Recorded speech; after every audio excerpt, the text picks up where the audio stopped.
કોઈ નવયુવાનને કદાચ ખેતી તરફ દોરવો હોય ને તો તમારે નવ નેજા ઉતારવા પડે, એવી પરિસ્થિતિનું નિર્માણ થયું છે.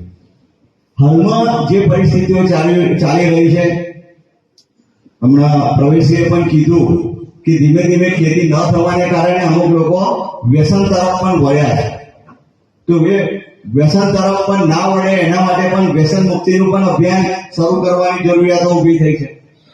તો અત્યારે જે ગામે ગામ જે પરિસ્થિતિનું નિર્માણ થયું છે, છૂટથી સરબતો મળતા થઈ ગયા છે.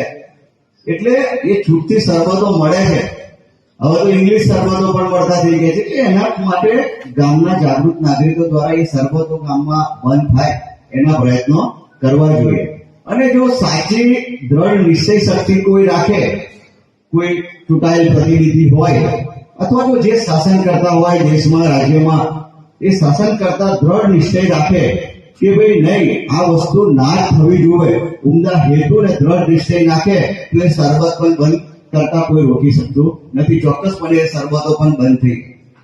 એટલે એવો ઉમદા હેતુ રાખવો જોઈએ. એની પાછળ કદાચ જો એ ના જળવાતો એની પાછળ પણ જે શાસકોની પણ બેદરકારી કહી શકાય.